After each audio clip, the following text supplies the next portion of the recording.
These are our 4 riders who are in the breakaway. These 4 riders have been leading. It took 25 kilometers from the breakaway to establish itself. Gregor there, number 98.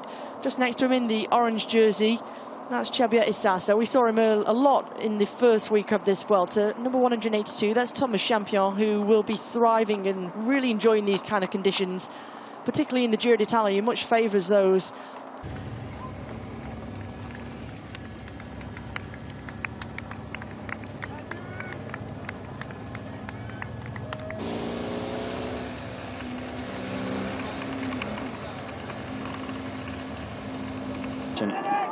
Coming towards the top of the Alto de Caracol.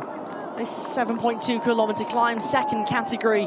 4 riders are going to go over the top. Gregor looks to take the 5 points. Gernelek's going to take the 3. Champion taking the 1. Isasa crossing the line, no points, but the thing that they want is their time gap intact. 4:39 as it stands currently.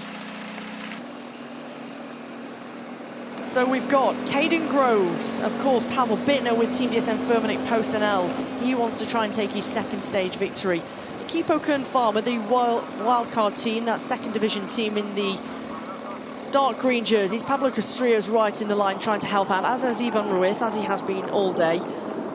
Nobody's probably going to challenge him for those at all. Quinten Hermans just swings off the front alongside. Yuri Hellman just takes a look to his right-hand side, sees his teammate come through.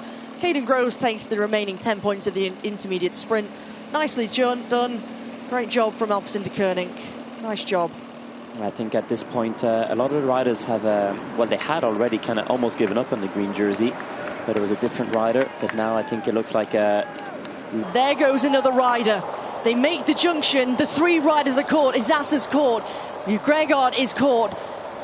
There is the Swiss champion, it's Mauro Schmid. Mauro Schmid of Jayco Alula has taken a flyer with 2.6 kilometers to go, and it's 1 rider from Team DSM-Firmenich Post-NL who's having to close the gap. Gernelek's caught, and now it looks as though this is the Dutch rider, Gies Leemreize, who's having to close the gap, and this has caused all sorts of disruption now. Yes, it totally has, because remember, DSM-Firmenich Post-NL were doing the lead-out. And what do they do now? Do they continue in the lead-out or not? And it has to be, again, I think it is Victor Kampenaerts now actually at the front of the peloton. Yes, it is. And another rider from Alpecin-Deceuninck just coming back into the front. But at the moment, the weight of the race is on the shoulders of Alpecin-Deceuninck. But it also still looks like DSM-Firmenich are in the front of this peloton.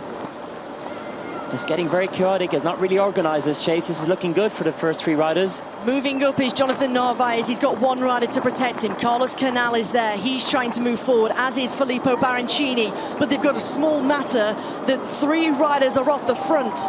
1 kilometer to go. It's Mauro Schmid, the Swiss champion. Victor Kampenaerts is there, along with Team DSM-Firmenich, and we're heading into the finish right on the coast here. They're going to have that little narrowing, then they'll start to drop down, and Alpecin-Deceuninck have been put on the back foot, and they're chasing, and there is Caden Groves sitting 3rd wheel, the green jersey. And Smith has had absolutely no help. He's just about to come to this last corner, but he's got no help from any of them. Kampenaerts looking behind, looking very cool and composed, but Alpecin-Deceuninck is on the chase. We can just see here also the rider Vacek, and there's the front. There's the front, there's the Swiss champion. It's Mauro Schmid who's emptying the tank right now. He's trying to go for a stage victory in the Vuelta España. They take that final left, right-hand turn, 325 meters to go. Enzo Leinzer is there for Team DSM-Firmenich Post-NL. Here comes Victor Kampenaerts. He's trying to sprint, but now it's Eddie Plancard who's trying to deliver for Caden Groves. It all comes back together. The green jersey, Caden Groves versus Pavel Bittner, and in the end, they come past, and it comes to the line in Santander. Stage victory number 7 for the green jersey, Caden Groves. Glory for the Australian. They timed it well. It was a little bit hit and miss at one point, but in the end, look at the delight on Maurice Barrestad. You could just see there Plancard with Caden on the wheel, and again from the front it looks like he had not that much gap. Well, actually he has Bittner, sorry, that was already that was Bittner on the wheel there at this moment.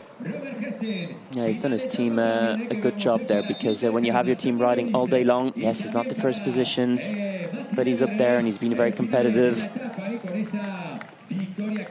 Strong in 3rd or 4th, I think.